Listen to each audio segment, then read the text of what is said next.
ورسوله أوصيكم وإياي أولا بتقوى الله فقد فاز المتقون. السلام عليكم ورحمة الله وبركاته.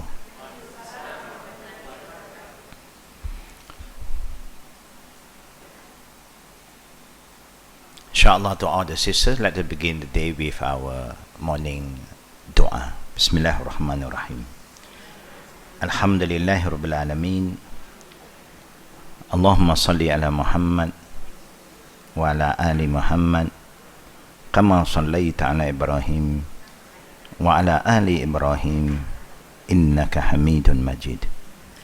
Allahumma bika asbahna wa bika amsayna wa bika nahya wa bika namut wa ilayka nushur.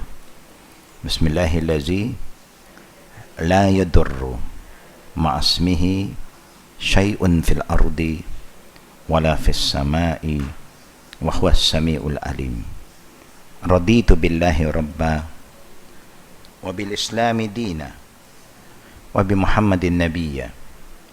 Allahumma zidni ilman nafi'a wa rizqan tayyiba wa amalan mutaqabbala. Ya muqallibal qulub tsabbit qulubana ala dinik wa ala ta'atik. Allahumma adkhilna jannatak wa ajirna minan nar.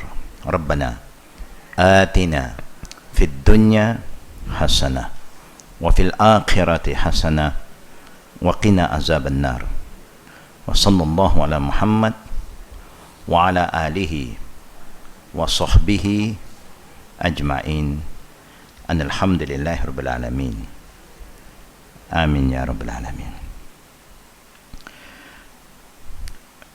All praise due to Allah Rabbil Alamin for His blessing, His guidance, His forgiveness, for the help that Allah have given us until today, and we hope and pray may Allah give us a healthy mind, body and soul to prepare ourselves for this coming Ramadan, inshallah. For those who are not healthy, we pray may Allah give them good health as soon as possible.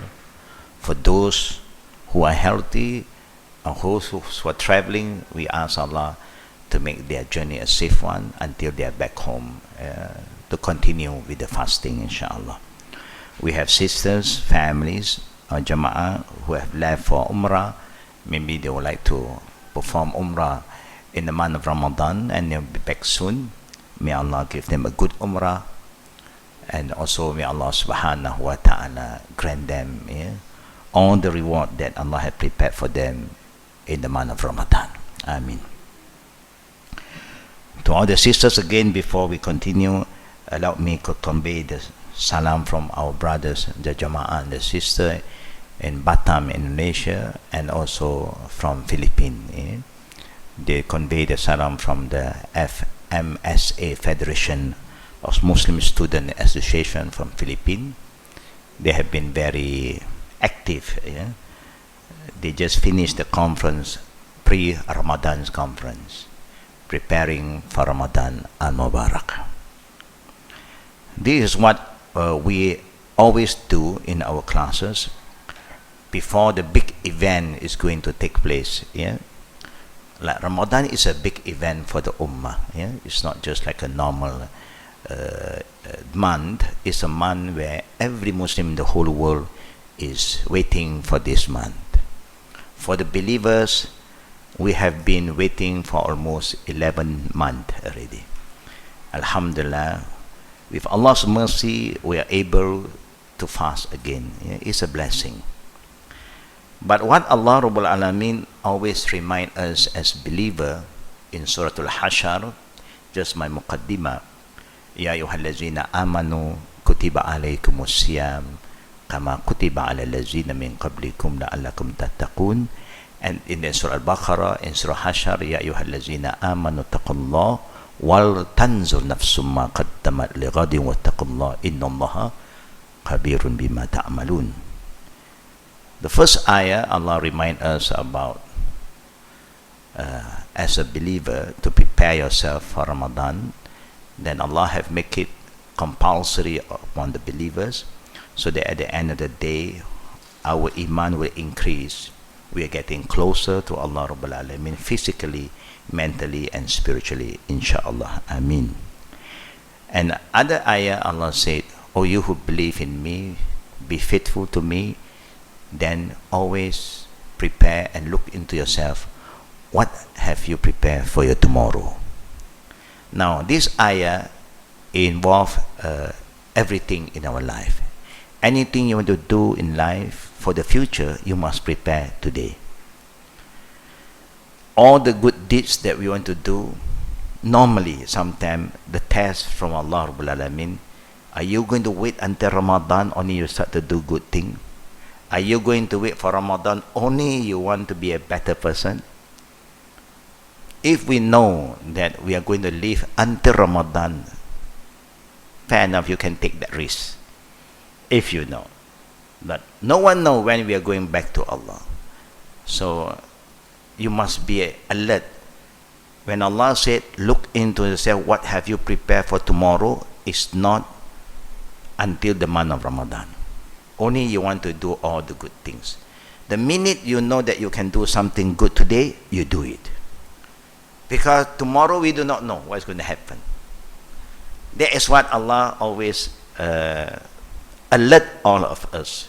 In other ayah, Allah said, "Fastabiqul khairat." Anything that please Allah, be hastened. Do it as soon as possible.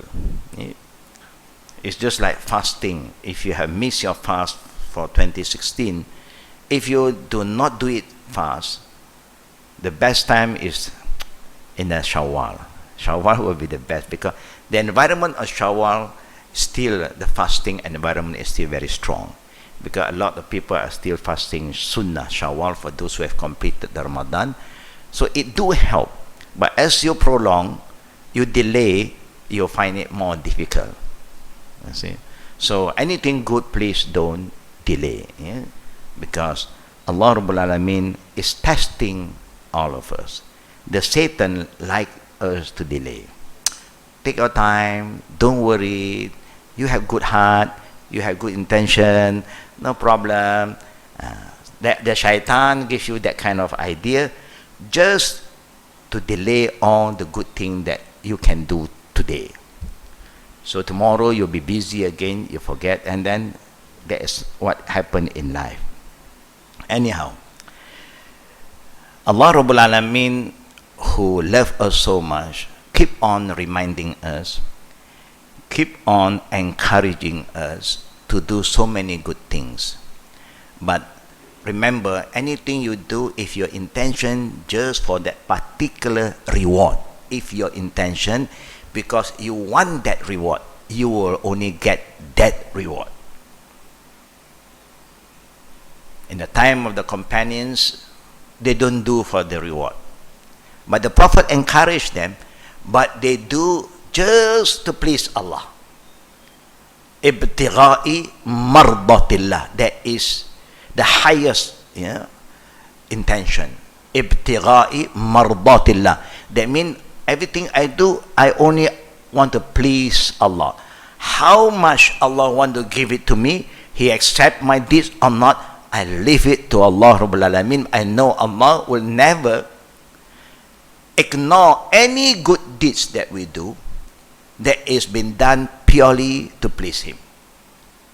So the real reward actually is up to the level of our intention. If you do purely for Allah without thinking of that, Allah can reward you without any limit. What is the best reward that we want from Allah Rabbul Alameen? What is the best reward? Jannah. That's all we want. That is what we want. Because when you enter Jannah, khalas. Even the 100 class, alhamdulillah. And even you get at the 100 class, Allahu Akbar. It's more than the world and everything you have in this life. But because we have been trying so hard to get the best one, and Allah will never ignore our intention. He just wants us to make sure that we have the right intention. So may Allah subhanahu wa ta'ala make it easy for all of us, brothers and sisters. I mean, just a little reminder, because fasting is getting very close. Maybe this coming weekend we are going to start our qiyam. If it's confirmed Saturday is our fasting day, then Friday night will be our first qiyam. The night prayer will start on Friday night. So everyone can prepare themselves. The office here have done what they have to do. Aircon is being services. Carpet is being cleaned. They have a total cleaning. To make everybody comfortable, inshallah. But at the end of the day is our spiritual intention and our mental preparation. Allah Rabbul Alameen actually love people who always prepare themselves. It's like when you want to pray, you prepare yourself. You don't wait at the last minute, then you take your wudu. You have your wudu earlier.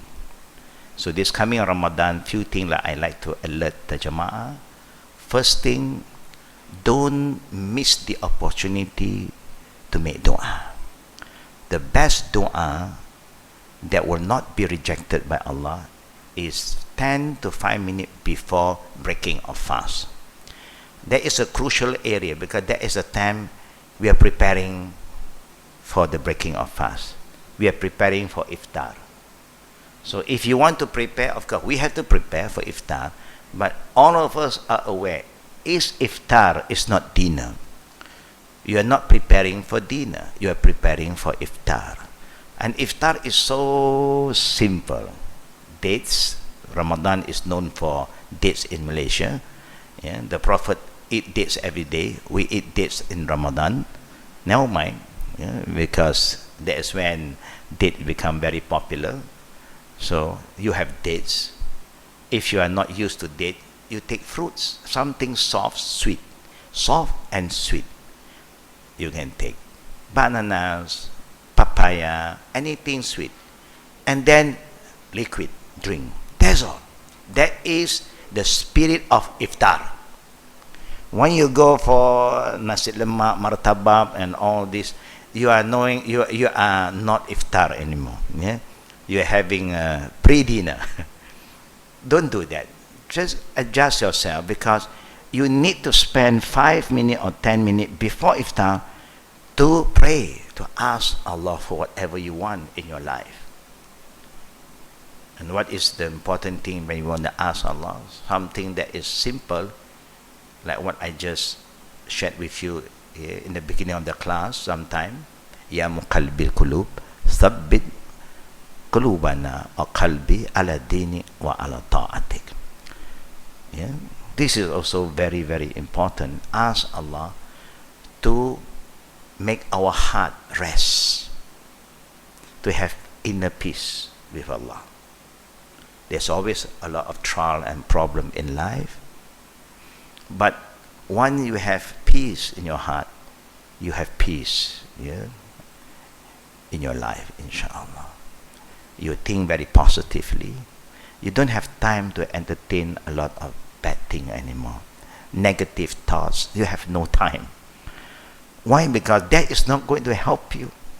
All of you know, if you keep on entertaining things is negative, it's not going to help you. It gets worse and worse. So why must you torture yourself? And why don't you have faith in Allah that control everything? And if you keep on asking, if Allah answer your prayer, everything is solved. That's how we solve our problem. The second thing that dua that is also important, that the Prophet also encouraged us to ask, Allahumma khtim lana bi husnil khatima. We have to have that in mind. We want to have a good ending. We want to have a good ending. But to have good ending, you must have good thoughts, good feeling. If you always have negative feeling and thought, do you think you can have a good ending? Even to Allah, one of the criteria of a true believer, the Prophet said, is we have husni zan billahi ta'ala. Always have good feeling, good thoughts with Allah. Sometimes we do have bad thoughts with God. We say, oh Allah, if you want to give, you give lah. No, it's up to you. No. I was reminded by a group of brothers who are very alert, because I was so used with this inshallah, inshallah. So I say, don't forget to ask Allah for this. Yeah, inshallah. No, He will respond to your need. That word inshallah for this sentence is not correct. That means I still have doubts. I don't have that doubts, but the way, there was a hadith the Prophet said, when you ask Allah, you don't say inshallah. In shi'ta, you don't say in shi'ta. If you wish, if you will. No, you just ask and then you stop and hope that the ending of dua is what? Amin. That Allah accept. Yeah. Do you know, if you ask things from somebody and then after that you end with, if you wish, then it's up to me. But if you say, I pray you give it to me, Amin, Amin, that means you really want that thing. If you say, your wish lah. When your wish, and then sometimes they wish not to give you.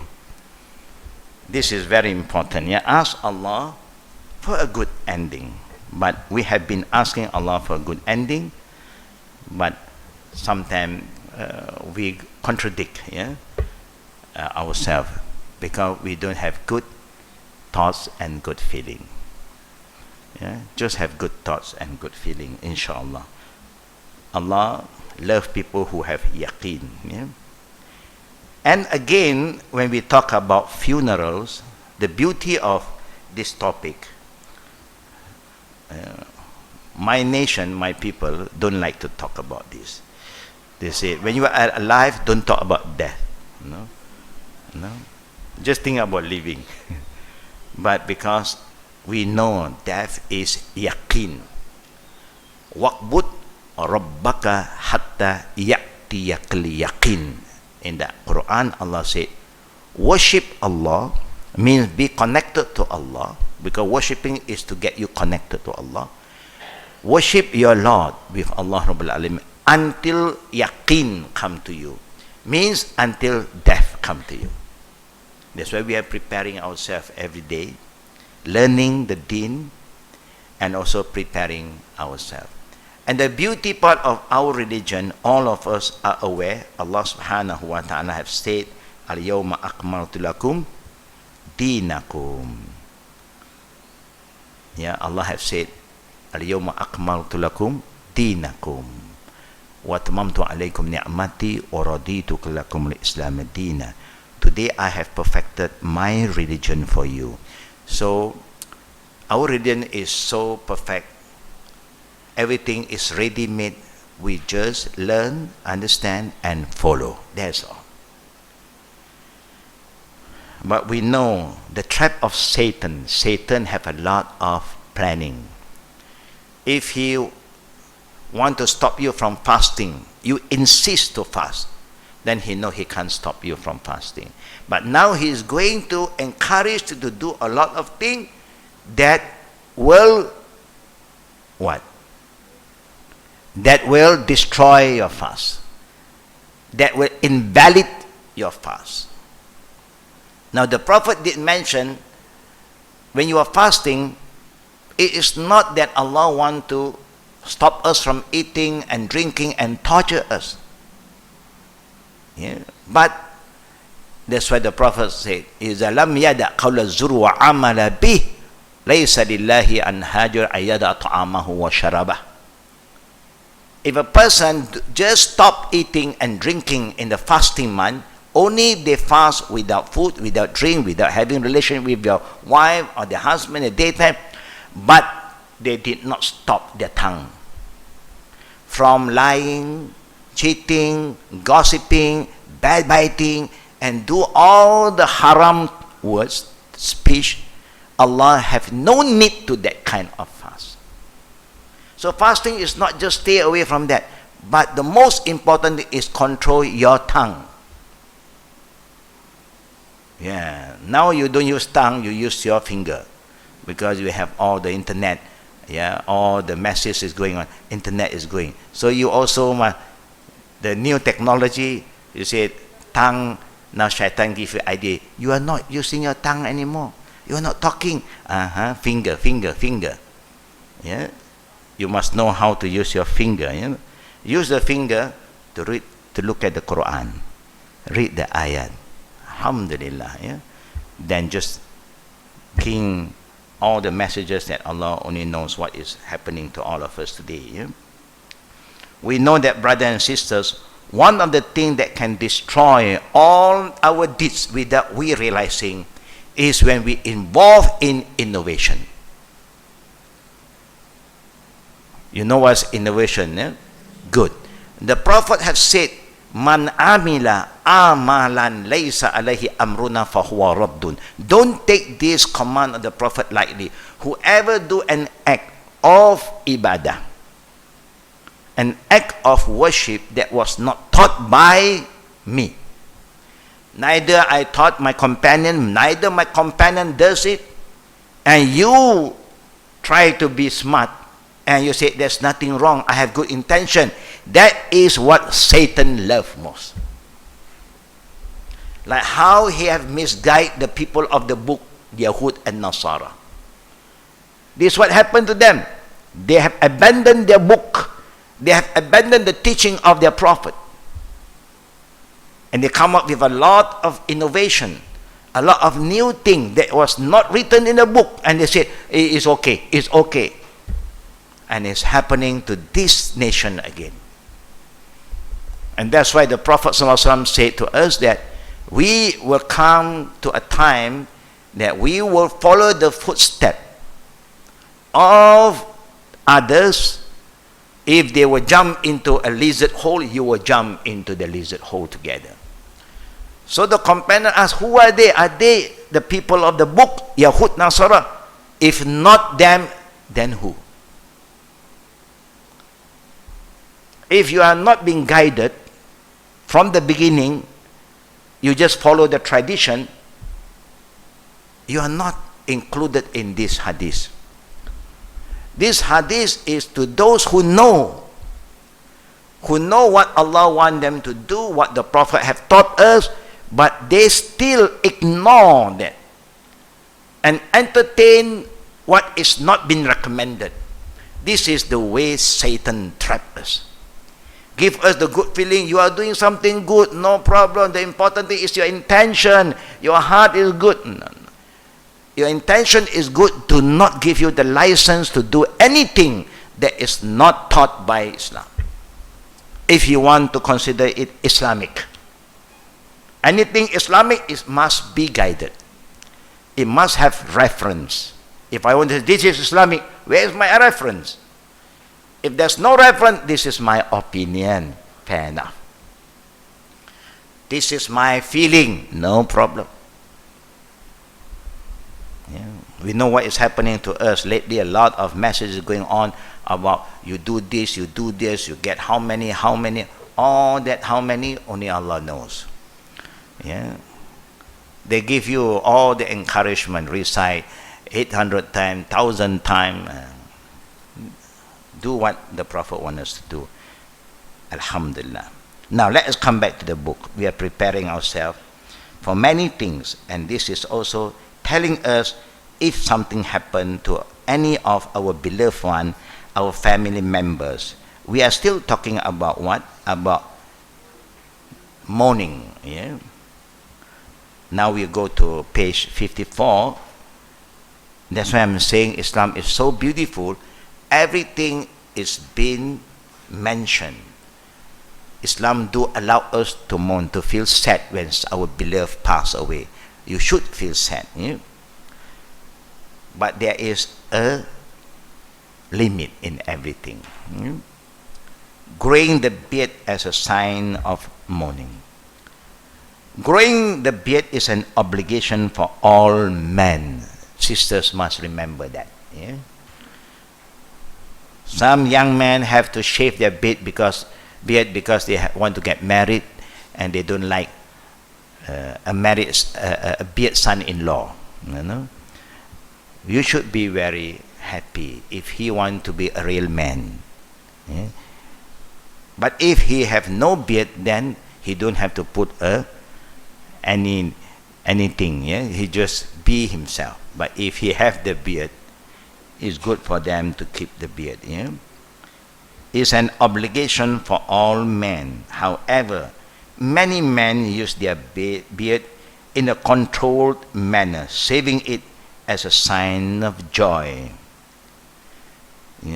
Saving it as a sign of joy is something, it's not right. That feeling is not correct. But if you have some skin problem, you want to clean it and cure this skin problem, then it's okay.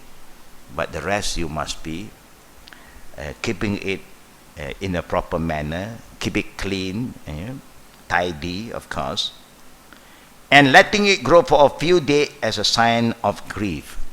Now, somebody have problem. When they have problem, they forget to shave their beard, and then they look a bit down, and with the beard coming out.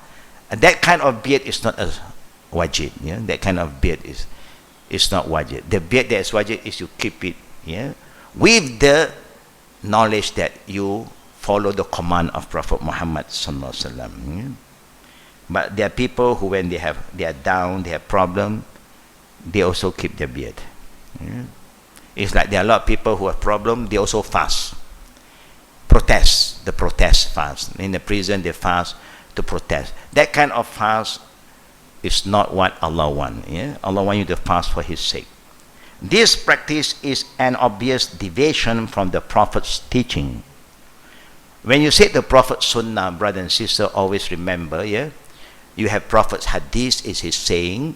When you say Prophet's sunnah, that means his action, his command, and his silence. All is his sunnah. Furthermore, if it is done as a form of mourning, this would be clarified under the shaving the hair, which is prohibited in the above hadith. You are not supposed to even shave your hair, shave your beard, just because of mourning. No. Now, when the Prophet is telling us about this shows that before Islam, you have this tradition. People are so used to it, to show that they are not happy, they are very sad, they do all these things. And that's why the Prophet came and correct their doing. If you do for the sake of Allah, then it's an ibadah. If you do because of following the pagan, then you will become like them. So we have been a Muslim, we should do the way Islam wants us to do. The mourning that is allowed for a woman, the wife, is how many days? How many days for the wife to mourn? 4 months, 10 days. Meaning you are not supposed to go for any entertainment, party, walima, and you are not supposed to just go for touring here and there. But the normal thing that you have to do, you can go to market to buy the necessary things. You can attend classes, but you must limit your social kind of activities. You go to class and learn, get yourself more prepared, get closer to Allah, and then go home. You don't like to just sit down and laugh away with a lot of other sisters. This is the thing that we have to do. We know what is allowed and what is not allowed, then we do what is allowed and stay away what is not allowed. The condolence now is virtue of consoling the Muslim. That is why when somebody pass away, the first thing that we will say is what? Inna lillahi wa inna ilayhi raji'un. So today, if you can't contact them, sometime when people pass away, their phone will be very busy. For you to visit them is too far away. So at least you can use your finger. And this time you can use your finger. And send a condolence. Inna lillahi wa inna ilayhi raji'un. Then you make istighfar. Allahumma gfirlahu. May Allah forgive his soul. And may Allah increase your sabar and reward you, the family who have the patience to go through bad time. This is some kind of ta'ziyah that we do feel for them. Now this is very important. Anybody who you receive any info that some Muslim pass away, even you do not know them, but your friend inform about them, immediately you send this. Just send condolence, a kind of ta'ziyah, to show that you are responding. Even you don't know that person. I always do that too. You can save that actually in one of the the phone, that the dua is there already. You just save it. Each time you have this kind of messages, you just copy it and send over. It's a prayer.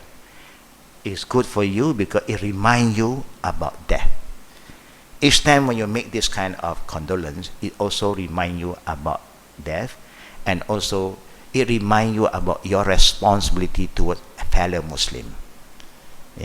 Because why? The prayer from a Muslim to another person without them knowing, they do not know who you are. They are not your normal friend, just a stranger, but all Muslims are like a family, will not be rejected. Da'watul akhi li akhi fil ghib la turat. Our Prophet did mention the prayer from another Muslim to another Muslim without they knowing who they are. It's not that they are friend, will not be rejected. It's just like today, you know somebody is not well, you heard from some, and you pray for them. That prayer will not be rejected. But normally, the normal Muslim, they only pray for people who they know. And that's why when there's a funeral, you don't wait for an invitation card. There's a funeral prayer, please come. No. Why you know there's a funeral close to your area, just go and participate in the funeral prayer. That's one of the way you show your ta'ziyah, not just by word, but you participate in the funeral prayer. And funeral prayer is not only for the male, for every Muslim. The more people who perform funeral prayer for a deceased, the more blessing from Allah Rabbul Alameen. Unless it's in a house and you know that person don't like you to come to that house. So you don't think that now he's dead, I can come. No. If he's alive again, he say get out. No. So he don't like you anymore. House is a private property that you have to honor. But if it's in the masjid, nobody can stop you. But house, you have to honor the right of the owner. They have the right not to allow you to come in. That's why when you want to go for raya or anything also, you must check. You cannot just enter a house without giving salam. If you give salam, you know people is inside. Assalamu alaikum, no response. Assalamu alaikum, no response. Assalamu alaikum, third time, no response. You go home. Don't force yourself. Can you imagine people were so happy that immediately when you walk in, their face just turns sour. It's like a poison, no? Why must you do this to people? Are you happy to make people unhappy? No, don't do that. Now, it is recommended to console the family and close ones of the deceased, the close ones of the deceased to reduce their pain, sorrow, raise their hope that they are not alone. We also miss that person and help them Be patient and submissive to Allah. So if this person is close to you, what do? The minute you visit them, as a sister to a sister, what do? Yeah, you hug them. Yeah, you hug them and make prayer for them. Yeah, may Allah, strengthen your iman. Yeah, Allah love that person more. It's time for him to go. It's not that Allah hate him, Allah love him. Yeah, you just talk about positive thing. But sometimes you may encounter that the person ending was not a good one. Yeah, he was doing something, drinking or gambling, and he died. What are you going to say to the family? Neither you want to be judgmental. Leave it to Allah. Just focus on the family members. May Allah protect all of us. And also, we never deny praying for forgiveness. May Allah forgive him. Because we know there's one thing that Allah have mentioned in the Quran, that He will forgive all the sin that you have committed, except shirk. He may die, it's not a good ending, but we pray he do not commit shirk. Then the hope for Allah's forgiveness is always there. Yeah. Now, just recap. You remember the history of a person killing 99 and make it 100? One. You remember a woman, a prostitute, whose profession is doing all the haram thing, but she have a good ending. You remember a guy also was, some torture the cats, some do not show no mercy to the dog and so on. But they have not been a good person, but because of the good thing they have done, Allah just forgive all their sins. And Allah promised them Jannah. Allahu Akbar. Can you imagine how can we be so cruel and be judgmental? Where this guy maybe only Allah knows what really happened to him. We leave it to Allah. We don't have to talk about it anymore. Be silent at that time. Maybe the family said, you know where he died or not?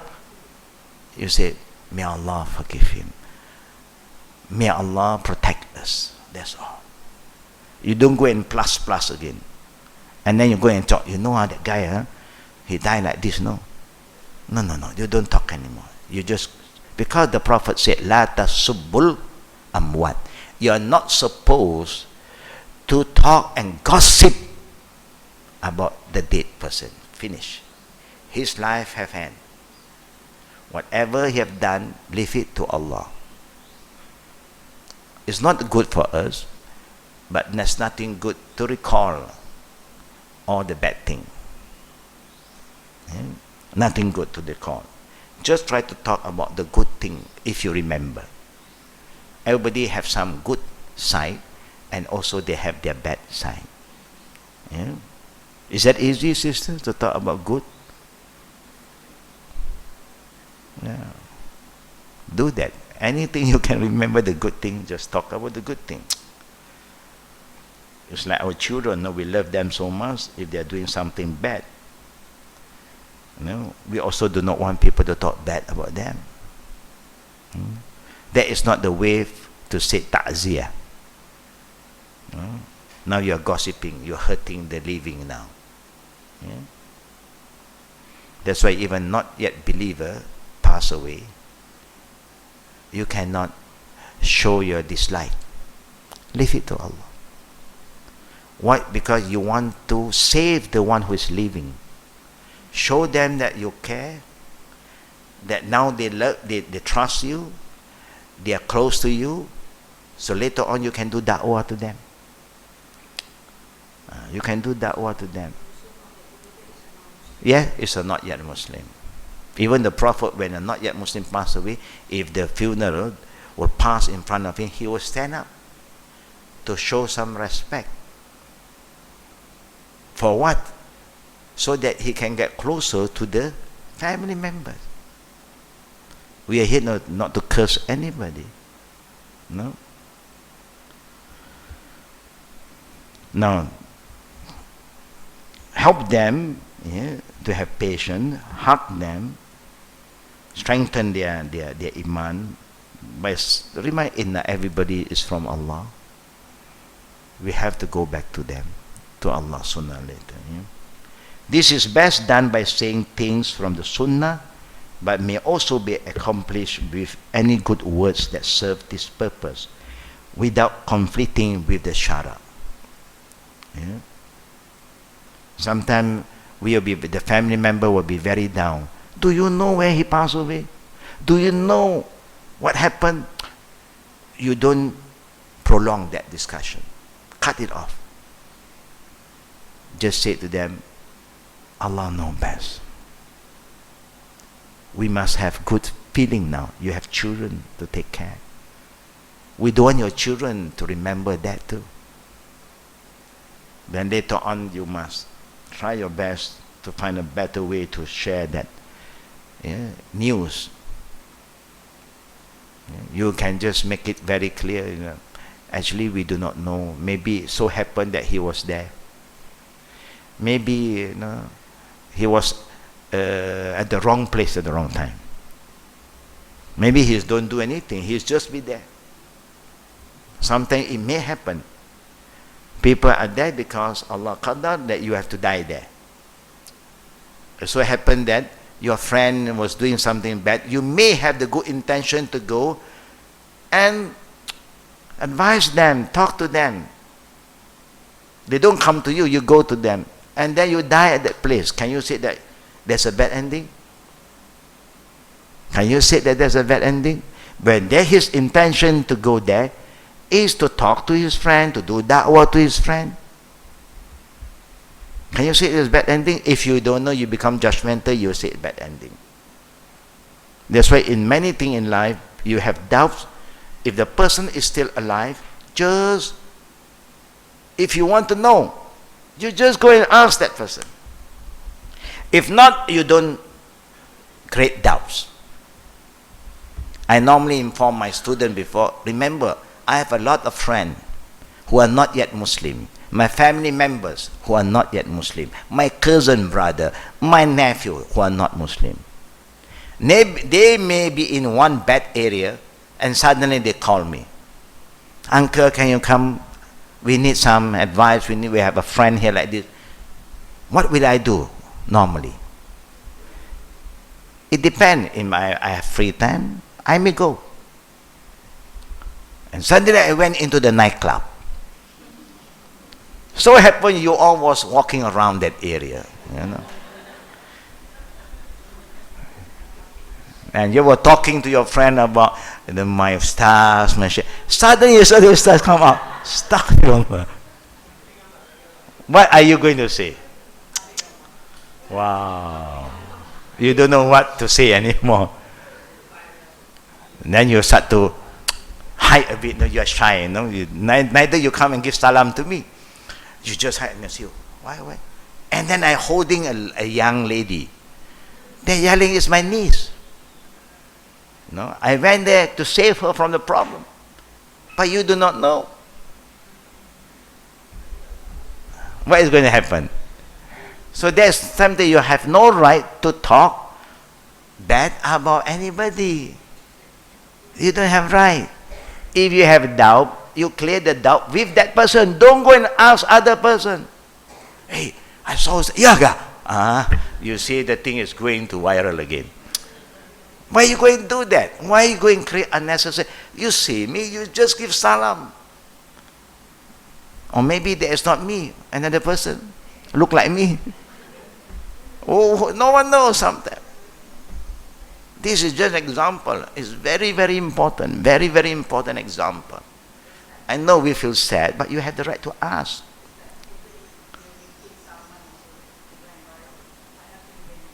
Yeah. Just example. Yeah. It's not easy sometimes.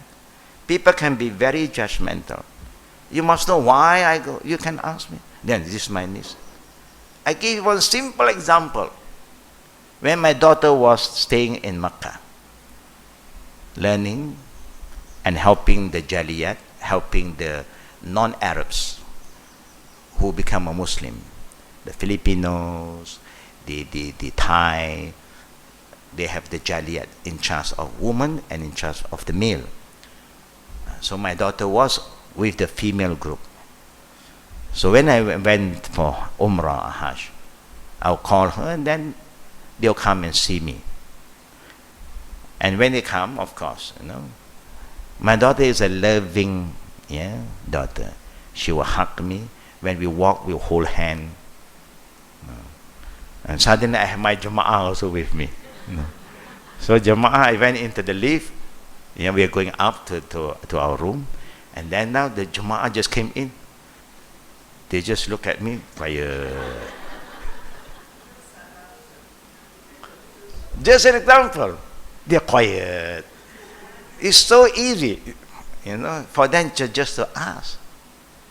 But I realized, like how the Prophet's time, when he was with his wife, and then suddenly some Sahaba just pass over, and then the Sahaba just feel shy, quickly run away.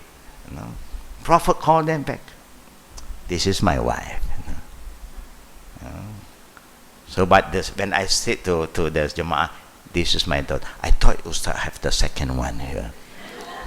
That's why Ustaz always go to Makkah, second home for Umrah. You see, this is what shaitan can come in very easily. So please be very careful. We have the right to console everybody. Anas bin Malik reported that Allah's messenger said, the meaning, whoever consoles his brother in an affliction that befell him, that means the pest, the death or anything, Allah will clothe him with a green suit with which he will be delighted on the day of resurrection. Because when you console a person, you hug them, give them all the good, positive feeling, to have good thoughts with Allah Rabbul Alameen and move on. Then Allah Rabbul Alameen will clothe you with a green suit with which he will be delighted on the day of resurrection. You see the reward that Allah gives us when you are positive. When you are positive. I know sometimes being human, if something bad happened to someone that we know this is bad, but still we are not supposed to talk and gossip about them and give encouragement for the living to move on. If they are not right, we hope that the children are right, because the children can give shafa'ah to the parent. This is important, because if you keep on talking about the negative, it's like you are motivating others to do negative things. No. That's why the Prophet said, always follow up something that is negative with what? With positive. Ittabi' as-sayyi'ah al-hasanat. Anything that is bad, you come with something better. If you respond negative with negative, it won't work. Negative with positive. In the Quran also, Allah said in Surah Hud, Innal hasanat yuzhibna sayyat. Indeed, good thing will push away, will erase that is bad. You must have that faith. With the help of Allah, everything will become good. Is that easy to have, brothers and sisters?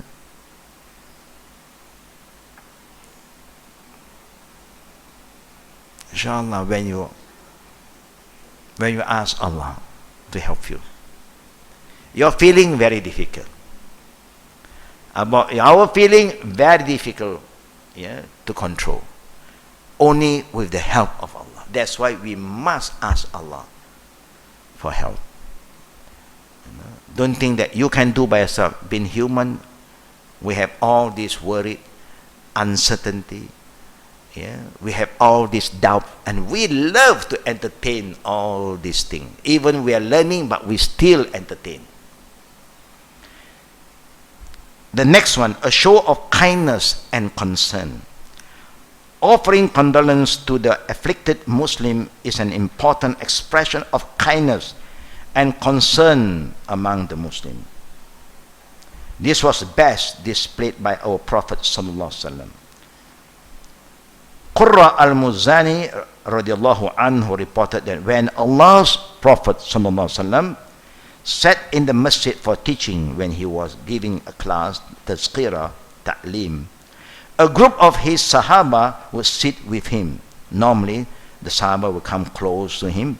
Among them was a man who had a little son that would come from behind him and sit in front of him. The Prophet ﷺ asked him, "Do you love him?" Tuhibbu. The father replied, "O Allah's Messenger, may Allah love you like I love him. May Allah love you like I love him." Later on, the boy passed away. The father, grieved by his loss, stopped coming to the halaqah. That means stopped coming for classes because of the grief the father have. Allah's Messenger missed him and asked, "Mali la ara fulana?" Why don't I see so and so? He was told, "O Allah's Messenger, his son that you saw has died." So the Prophet ﷺ called the Sahaba to call for him, summon him, console him, and ask him, "Ya Fulan, O so and so, what would you like better, enjoying your child during this life, or that tomorrow, the hereafter? You will not reach a gate of Jannah, but find that he has preceded you to open it for you." Allahu Akbar. You see that good feeling? You know that you love your son is a good son. Suddenly Allah take him before you. Normally, you are prepared to go before your son. Normally, yeah? For a father to die before the son is very normal, common, because the elders go first. But suddenly you see when our children go first before us, that really hurt us. I should have gone earlier. You know? Normally we feel that. Yeah? That's why there are cases people who are so close. When the daughter passed away, the mother passed away the next day. Yeah? We have one of the Jama'ah, you know, and these are the daughter of my old Jama'ah. We know each other from the early 70s. We were together with their family, and their children are with us now, alhamdulillah, with their grandchildren. We are very, very close, no? Suddenly one day they was driving on the way to Kuala Lumpur. They got involved in an accident, no? And the father was hugging the mom because of the impact. I forgot whether the father is the one who passed away first. Then after a few hours, the next follow. Yeah, this kind of death sometimes is Allah qadar again. Maybe the love is so strong, that they have been asking all the time, only Allah knows. And they have that kind of ending. You know, the love of Fatima to the Prophet ﷺ was so strong. The rest of the people do love the Prophet, but they didn't have that kind of feeling to die earlier so that they can be with the Prophet. But Fatima asked the Prophet, only Fatima, whispered to the father, said, "Father, if you have to go back to Allah, please make dua, that Allah will let me follow you as soon as possible, that after you will be me." And because she asked for it, so the Prophet made the prayer, And among the family of the Prophet who passed away after the Prophet is Fatima. Yeah? But I'm not saying that you all can ask your husband to do that. Yeah? I'm just saying these are people who are righteous people, good people. You know? But you cannot commit suicide. Yeah? It's haram. We have people who love each other so much. So the one who they love pass away, they also drink poison and die. That kind of love, yeah, is not Islamic. Yeah? Because if they die as a normal death, you commit suicide, you will never be together. You will never be together. Because you choose to have a bad ending. Yeah? You just to have patience and move forward. Yeah? So the Prophet ﷺ is saying, so and so, what would you like better, enjoying your child during this life? Maybe you love that. You want to spend time with your children, you know, or your grandchildren that can make you happy. Or that tomorrow, you would not reach a gate of Jannah, but find that He has preceded you to open it for you. I think that is what we all pray for. That's why in this life, if your children is busy doing all the good things, let them do. Let them go. They want to seek knowledge, let them go. Encourage them, motivate them to do all the good things. Because if they will die by doing all the things that please Allah, they will also act as a shield to us to go to paradise. What more important than seeing your own children in the day of judgment in paradise? Allahu Akbar. So you must always remember, you don't just stop doing what you have to do and carry on doing all the good things when your child have a good ending. No, you thank Allah, oh Allah, Alhamdulillah, may you accept all his good deeds and give him Jannah. That's what you have to do. And then you know what your son like to do sometimes. Your son have a good friend. He have a good teacher. You must connect yourself with the good people.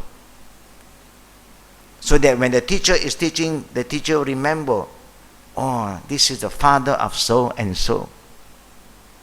It's like today, you know, a lot of the children and also the grandchildren who came to our class here, when I look at them, I remember their father. I remember their mother. And I will talk about them. Do you know? Maybe you don't recall. We know your parent before you were born. Then we talk. Now that also is very important. You motivate the children so that the children will be very proud of their parent, because sometimes children forget what their parent is doing before. Grandchildren totally don't have any info. Now we will talk to the grandchildren sometime when they join our camp. Do you know who's your grandfather? We have to connect them back to all these family values so that they always feel good and proud to be the son, the daughter, the grandchildren of so and so. These are very important things that we have to have, yeah, that kind of info. Now he replied, rather his preceding me to the Jannah gates to open it is dearer to me. He told him, this will be yours. Of course, the father, when heard that the Prophet said that, he was very happy. Of course, he would prefer the son waiting for him at the gate of Jannah. No. This will be yours. That's what the answer of the Prophet to this guy. A man of Ansar asked, oh Allah, you know what is Ansar, yeah? Ansar, they are the people from Medina, yeah? Oh Allah's Messenger, may Allah make me a ransom for you. Is that specially for him? Or is for all of us who lose their children? He replied, Balak likullakum, yeah? Likullikum, rather is for all of you, as long as you all have that reda. You must have the reda. You cannot just grieve, hit yourself, complain, why my son, why my daughter, why my... You cannot do that. Yeah. It's for everybody. Yeah. That's why when we have children, we always spend time with them, remind them of all the good things. I believe all of us love to see our children. If the children is old now, we love to see the grandchildren. No, they are just like flower in the garden. No, it makes us so happy. Yeah? Even they are not that. Yeah? They are a bit naughty. To us, they are just active. But don't use the word naughty. Yeah? Nakal, jahat. Don't use that word. Say they are very active, hyperactive. Because sometimes we are very disciplined people. We have grandchildren, only Allah knows because of the food they are eating. The junk food become so active that they just don't listen to you anymore. But you still have to have patience. They are children, yeah, and may Allah subhanahu wa ta'ala make them righteous children. Ameen. And that's why when we want to be together as husband and wife, don't forget to make a dua. Allahumma janibna min ash-shaytan wa janibna shaytan ma razaqtana. Ask Allah to protect all of you, so that Allah will give you righteous children where the Satan cannot whisper to the child. Because you ask Allah to protect you and your wife to have a good offspring. وَجَنِبْنَا الشَّيْطَانَ مَا رَزَقْتَنَا. Protect us from the shaitan. Yeah? If you give us children, so that our children will be protected from the Satan. Yeah? Dua is very important. When you ask, Allah will give. But if you do not ask, you just want to have a handsome boy, blue eye, brown eye, so Allah give you blue and brown. Yeah? But then you have other problems. Then they have blue hair, and then you don't know what to say anymore. What to say, yeah, is important. When consoling a Muslim, it is important to remind him of the triviality of this life, that this life is full of tests. Nobody can escape. Up and down, good and bad, is part of the reality of life. That everything belongs to Allah, and that one should submit patiently to His qadar. Reviewing the beginning of this chapter, you talk about qadar and qadar. We have talked about that before.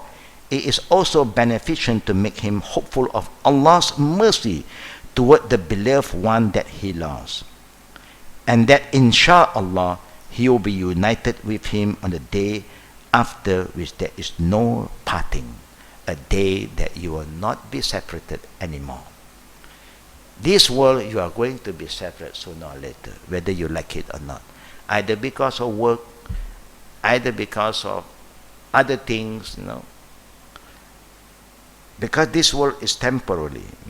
So everything is temporary, because the world is temporary. Your time with each other is temporary. Your food is temporary. Your fasting also 1 month in a year. Over there, no more fasting. Alhamdulillah. In Jannah, no fasting.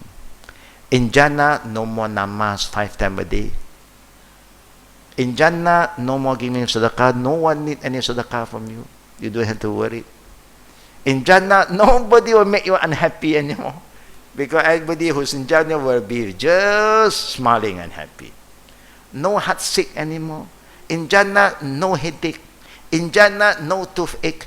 In Jannah, no stomach ache. No ache, no toilet. Can you imagine?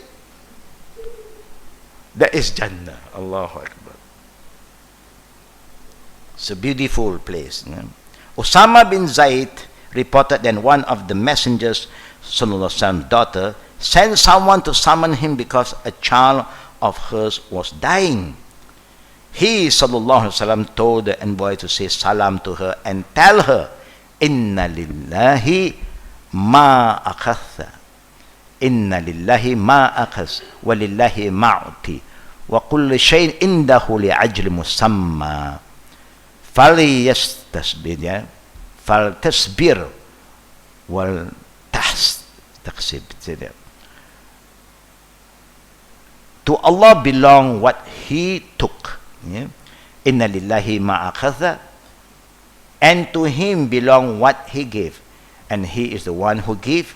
Ma'ata wa kullu shay'in indahu li'ajali musamma. Everything is recorded with Allah for an appointed term, musamma. So let her be patient, falyasbir, and seek Allah's reward for her affliction. No, somebody went to call the Prophet, no, so that Prophet will talk to the person. So he just make prayer. He just say some word and said, to Allah belongs what he took. He have the right to take back what belonged to him, and to him belong what he gave. Whatever he gave you also is from him. It's not yours. We are just trustees. Just become a caretaker. Everything is recorded with him for appointed term. That means your death and everything is been fixed by Allah Rabbul Alameen. The time for you to go, you go. So that's why it's important for us to prepare. When you are prepared, when things happen, you are not that, I would say that you are not caught by surprise. Lately there is a video been viral. It's good. While people was talking in the office, he collapsed and gone. While people was talking to his wife, he was standing, the wife was resting, they were walking, and then suddenly he just fall and gone. And when there's a guy who was checking in the hotel with the family waiting, he was at the counter, and suddenly the counter was talking to him, suddenly he just collapsed and gone. There are people who were just walking into the office for another meeting, everybody was there, and then he just walked, and halfway near to the chair where he wanted to sit, he just lost control, and then he dropped and gone. And there's the last one that they show a basketball player. He was moving around, passing the ball, and then suddenly he just dropped and gone. Have you seen the viral? Yeah. A lot of things is being shared, just to remind us that we have to prepare ourselves, because death can come at any place at any time. Now, on hearing this, she sent again to her father, insisting that he must come. The Prophet ﷺ went to her with some of his companions, including Sa'ad bin Ubadah, Mu'az bin Jabal, Ubay bin Ka'b, Zayd bin Thabit, and others. The child was put in the messenger's lap, its breathing echoing as if in an empty water skin. His eyes shed some tears, and Sa'ad exclaimed, "How is that you are weeping, O Allah's Messenger, when you have prohibited us to cry?" But weeping is allowed. To cry also is allowed, but there must be a limit. He replied, "Inni, I cry out of mercy for her and not to wail. Allah only instills this mercy in the heart of whomever He wills of His servant. Indeed, Allah does not grant mercy except to the merciful among His servants." Allahu Akbar. Wa innama yahramullahu min ibadihi ar-ruhama. Now, if you cry just because of that feeling, it's not that they're wailing, it is allowed. And now the Prophet is telling us it's a gift from Allah to put that feeling of mercy in the heart of every one of us. There's another hadith the Prophet said, "Irham man fil ard yarhamkum man fis sama."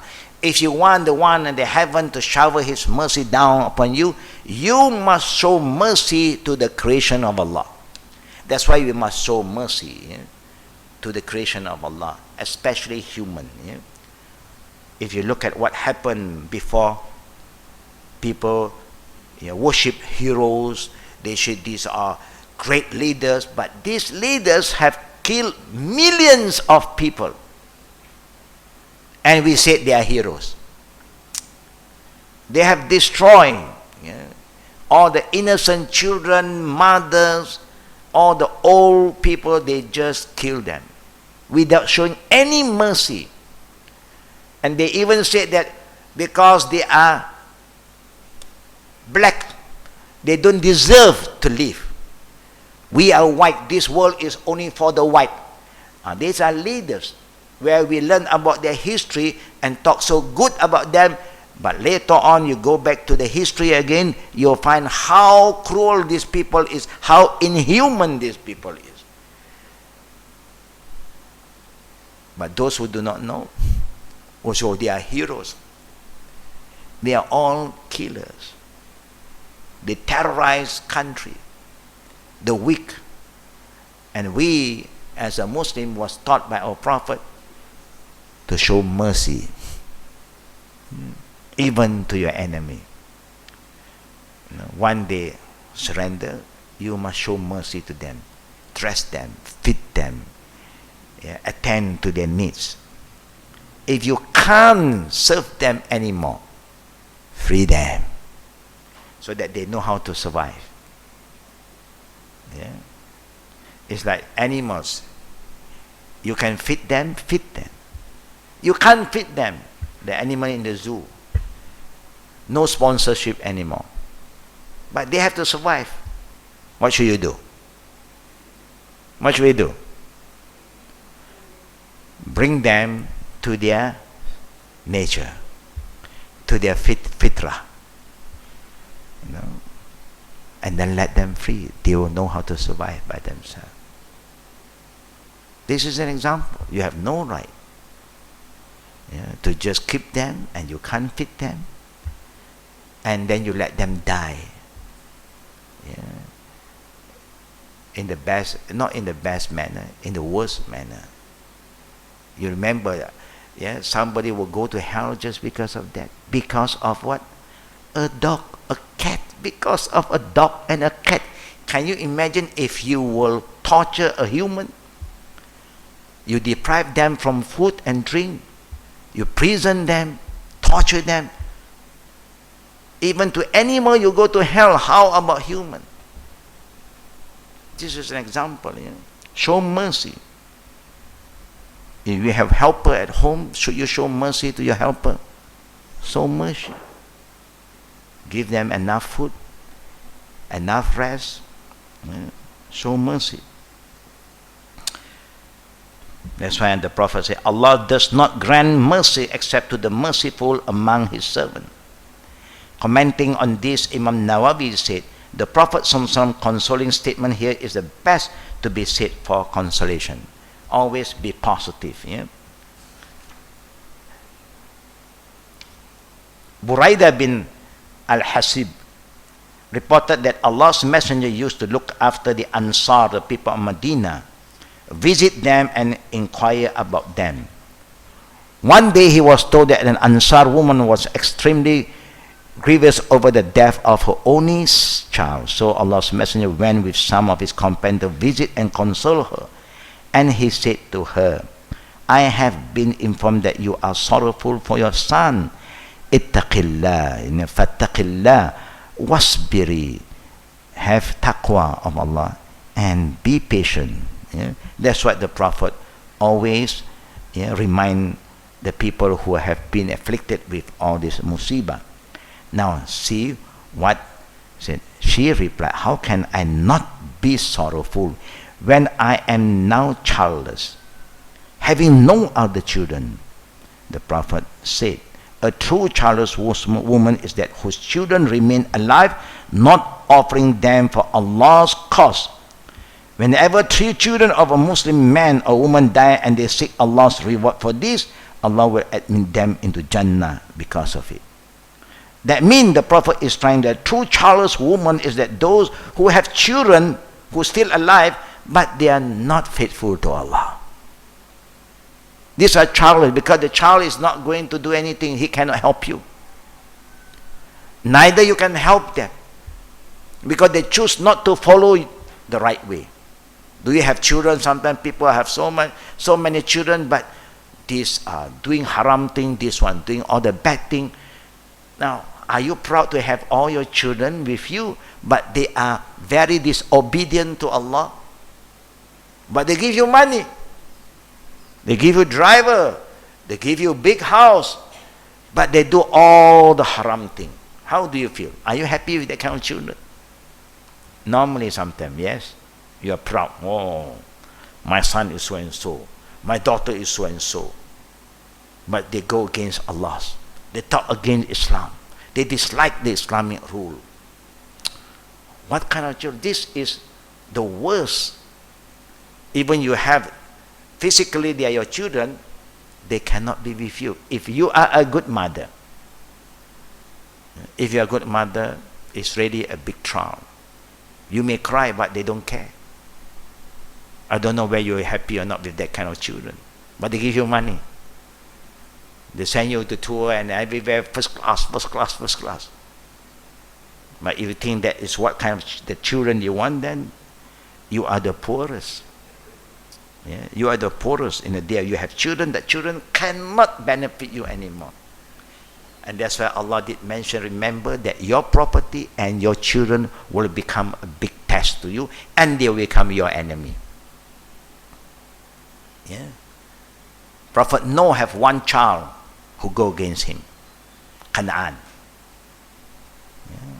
Yeah, it's very tough, you know. Yeah. But 3 follow, alhamdulillah.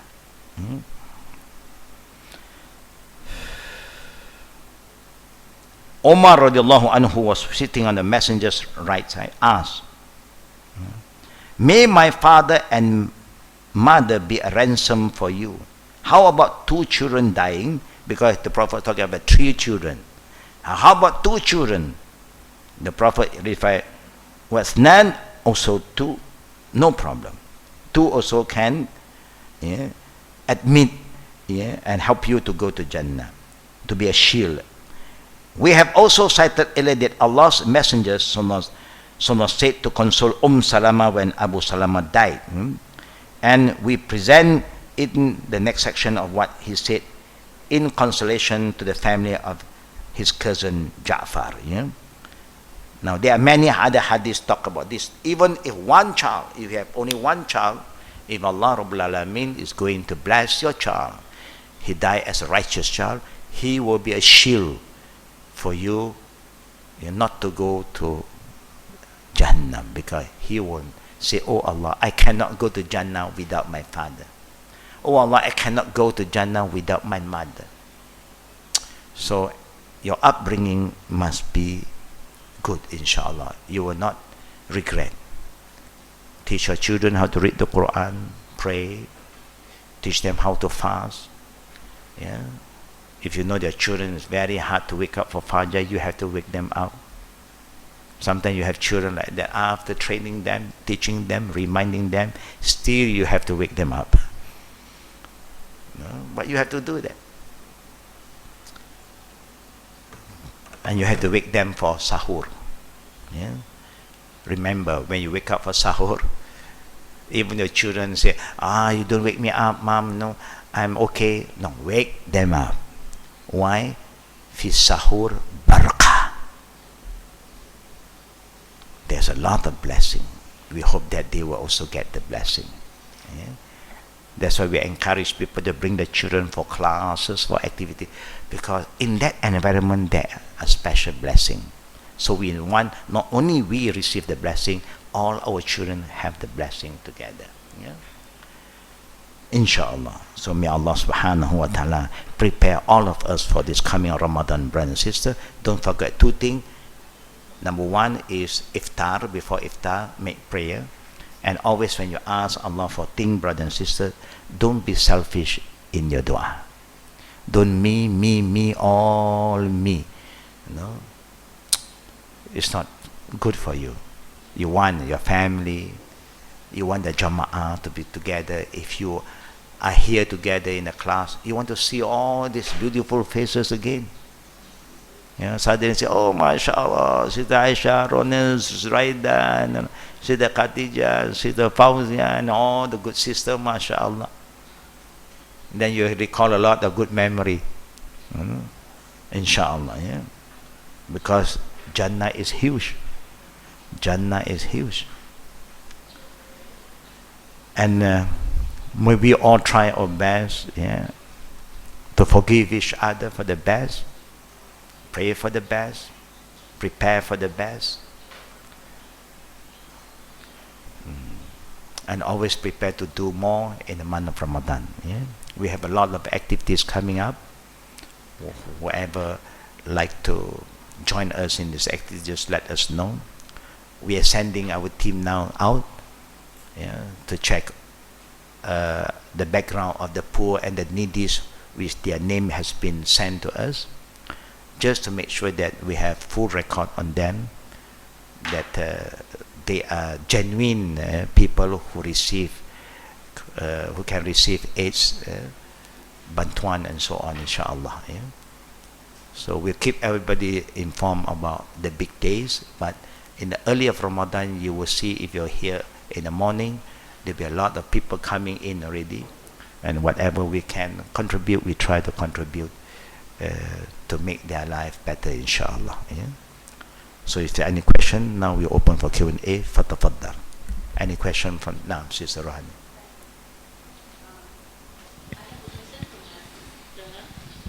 There's a question from a sister who is breastfeeding. Okay. And she wants to know if she's paying fidya for the Ramadan that she's not fasting. Can she pay, does she pay the whole month, or can she deduct the days which she normally would have her menses? The day when she have what? Menses. Menses. Now we know when you have menses, you cannot fast anymore. But while breastfeeding, you can still fast. But you must ask yourself, check with the doctor whether it's recommended for you to fast, and you can still produce milk for the child, because the baby have right upon you. This is the time where Allah subhanahu wa ta'ala is showing us His mercy, that when you are having that kind of situation, you can break your fast and you can redeem, because breastfeeding is not only 1 month. You will have to breastfeed the child, if possible, for 2 years. So that means you need to be healthy, to produce healthy milk for your baby. So if you think that you will know about your body better, that you have to break, so you break a fast and you pay the fidya. You pay the fidya. It's like traveling. Those who are traveling, surprising, if you go for Umrah in Ramadan, example, while you're on the flight, if you want to break your fast, you can. You are a traveler. But we feel it so difficult to pay it back outside of Ramadan. It's better for us to fast. But Islamically, you can break your fast. Yet, as long as you are traveling. Yep. Normally, when you are traveling, you break your fast. But when you arrive and settle down then you can continue with the local. Because you are quite stable there already. If the time is now is summer in Europe, that means the day will be longer. So, and if you want to consider yourself as a traveler, you can still consider yourself travelers. Then you can break your fast and you pay it back when you come back to Malaysia. No, that is the opinion from scholars. Some say 3 days, some them 2 weeks. From 3 days to the maximum of 2 weeks. But that is the opinion. No, nothing from the hadith. From the hadith, the Prophet became a musafir for even 20 days. Some companion was a musafir even for 3 months. So it depends. It depends. But always remember, sister, that's why we have to plan for our traveling. Whether we should travel at that particular month and we'll miss the Ramadan. There's a lot of difference. You pay it back other month than in Ramadan. Because Ramadan have a special kind of blessing. In need for urgent, for medical treatment, and it's okay. Then you can break your fast. When you're not well, you should not fast. That's why fasting is not to torture us. It's to train ourselves. But when you are not well, the Prophet said, don't fast. Even Allah said, whoever are traveling, married, أو سافر فعدة من أيام أخر. If you're traveling and you are not well, don't fast.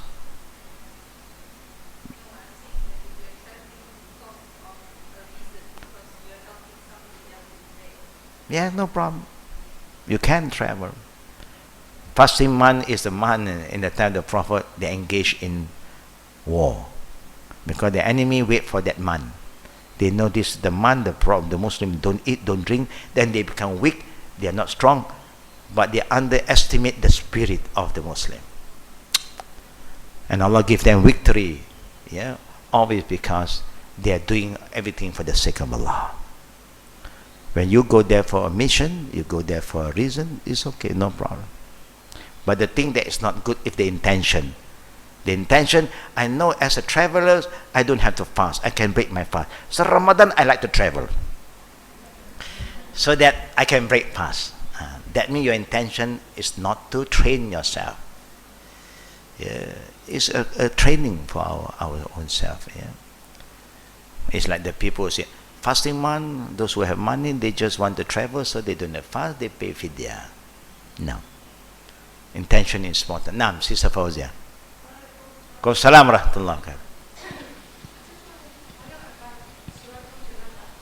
Salatul Janazah. Take the mic. Yeah. Salatul Janazah.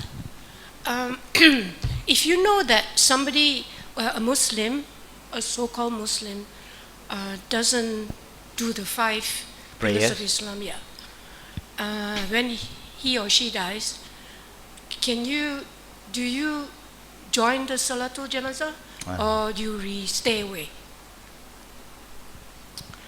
In Malaysia, you have some reminder sometimes. Yeah, if you pass the old road, normally the old road you have a signboard. Sembayang sebelum kamu disembayangkan. Sembayanglah sebelum kamu disembayang. So pray before you be prayed. No, if you want people to pray for you, you start to pray now. Example. Now, as a Muslim, we pray as long as they are Muslim. We pray. Unless you know that person have informed you, I don't believe in Islam anymore. You have some children will tell their parent, don't call me to pray because I don't believe anymore. I'm not a Muslim. This religion is nonsense. That means they have their mindset that they don't believe in Islam. Only they don't change their name. No, in public people still call them with their Muslim name, but deep inside they have make it very clear with you. They inform you, don't call me to pray. I don't believe, this is nonsense. This is nothing. This fasting, what is this? He don't do all this in front. You know this, then you stay away. You see, the time the Prophet, those who are munafiq, that means their outlook, they are like Muslim, they are like us, pray, fast, but inside they don't believe. There is the munafiq. So the Prophet was given the knowledge about the true munafiq. So the Prophet never performed the prayer for them. When somebody died and Allah gave the info to the Prophet that he's a munafiq, the Prophet will not pray for, will not attend the funeral. But he did not stop others people who do not know. That is the rule. But if you know for certain that this person doesn't perform the 5 pillars of Islam. No, they doesn't pray because of what? They are lazy, or because they are ignorant. They're ignorant, not interested to learn. Yeah, then they are ignorant. But not interested to learn. Yeah, they are still ignorant. Those who are ignorant, they don't learn. You know, when they learn, they are no more ignorant. Yeah, they prefer the life of dunya. Yeah. Sometimes you have these people. Now, there's 2 kind of sin. A person who know the law and they do not follow, but they do not deny the law. I know, but it's my own weaknesses. Maybe one day, not now. I'm still young. Maybe when I reach 70, inshallah, I will start to pray. No, I didn't go to Mecca yet. When I start to go to Mecca, then I will change my life. But they do not deny. But if he or she said to you, this praying is nonsense, it's a kufr. Denying one of Allah's command in the Quran is like denying the Quran. When you deny the Quran, there's no more iman. So that is why we must know whether they do not pray because out of laziness, they got the wrong information. People say, no problem, when you start to pray in the future, you can make qadha, you can pay back, no problem. Then they got misguided. They got the wrong info. And that's why you see now, we have people, you go to Mecca, they put on the leaf sometimes near the floor before you enter the leaves. They say, whoever want people to qadha for their missed prayer, can contact this number, then we can negotiate how much, no problem. That means if you want, you say, I have not been praying for 10 years, so what to do now? If you contact that number, they will tell you how long, how many prayers, then they'll mark up and then they'll calculate with the computer, with their smartphone, or for this kind of prayer thing. But these people are liar. They are liar, they are cheater. You know why? You know why? What they will do? They'll come to their own calculation. One prayer in haram is like 100,000. So they collect here, they collect there, and then they say, you must pray for this time. But to them, because they are business minded, they are so easy. They say just one prayer, it covers 100,000 reward. Khalas. Big business going on. You see, the religion become a business today. May Allah protect us. Yeah? As long as they do not deny only their weaknesses, may Allah forgive them. We know that Allah said He will forgive all sin except shirk.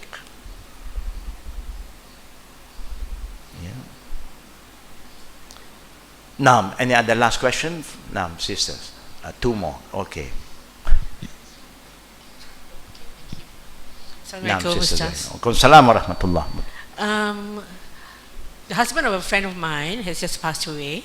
They are not yet Muslims, and the wake is it's not at the house but at the Nirvana Memorial Place. Okay.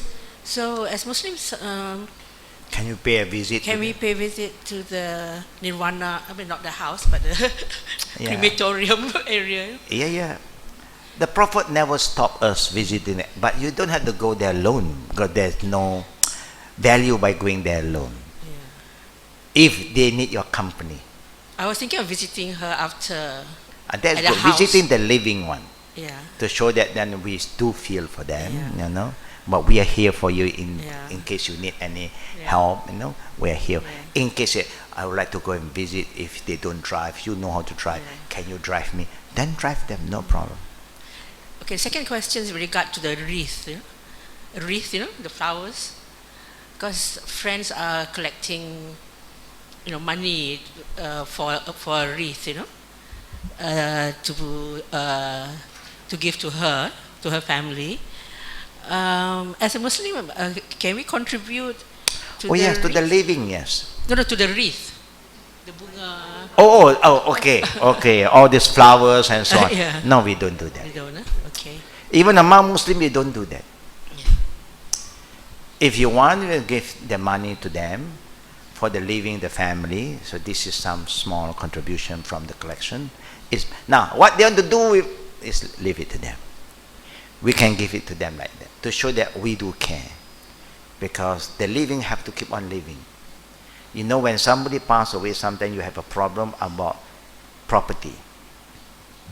Whatever property, the bank know they were going to freeze it. They frozen it. So this is the time they need money. And that is the time the law, they frozen the other property. So that's why we have this problem. Man-made problem is always there. And that's why the Prophet always remind us, help them. So we should try our best to do collection, pass it. Don't go and buy all other things. That way, correct, But the first thing is very important. Can we visit the grave? Because the Prophet visited the grave of his family. And also the companion also went and visit the grave of their family who died and they are not Muslim. The only thing the Prophet said that Allah do not allow me to make prayer for them, but Allah do not stop me from visiting the graveyard. Because visiting graveyard also remind us about death.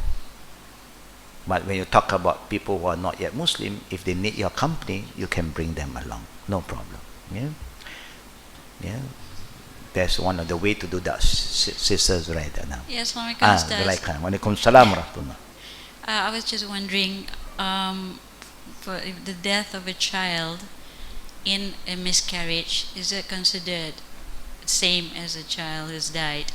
Yeah, when there is a soul. Okay. Yes, when there is a soul. Jazakallah khair. Now, when it's confirmed there is a soul living, then only that Allah qadar that he will not survive in the third world. He end at the second part of the world, from the darul, from alam arwah, he go to arshi, then he transfer to alam rahim, then he or she end there. Those who survive that rahim, then they are alam dunya, then alam barzah, then alam akhirah. There are 5 stages. Yeah? Alam ruh, alam rahim, alam dunya, alam barzah or alam kubur, then you have alam al-akhirah, the final alam. Yeah, one there is a soul. Yes. Inshallah, may Allah make it easy for all of her sisters. And today is very unique. We have all the sisters. Yeah, alhamdulillah. Normally we have some brothers around. Only we have one, mashallah. But the one over here too, alhamdulillah. Anyhow, please remember, you can alert your husband too, that do understand the spirit, the importance of iftar, the prayer before iftar, so that they know that they should honor your right to have some privacy to make prayer. And then the sahur, don't miss your sahur. Yeah? And remember, remind your parent also, or remind your loved one, not to have heavy iftar. Some dates, some fruit, water, prepare. And always prepare before iftar, wudu. Take your wudu before iftar. Because after iftar, then you're going to pray Maghrib. Yeah? So always prepare. So we don't want people to just wait. You don't want to wait. It's going to, the food is ready for you already. You just go and take your wudu and then sit and make dua. One, the iftar sound is on, the azan Maghrib, and then you bismillah. And remember the dua. You remember the dua of breaking the fast. Zahaba dhama'u wabtalu uruq. Yeah, wasabit al-ajru insha'Allah. Yeah, make that dua. Yeah. So may Allah help us, brothers and sisters, and may Allah accept our deeds, forgive all our sins, and make this Ramadan the best for all of us. وبالله توفيقي والأخير دعوانا والحمد لله بالعالمين. سبحانك اللهم بحمدك أشهد أن لا إله إلا أنت أستغفرك وأتوب إليك. السلام عليكم ورحمة الله وبركاته.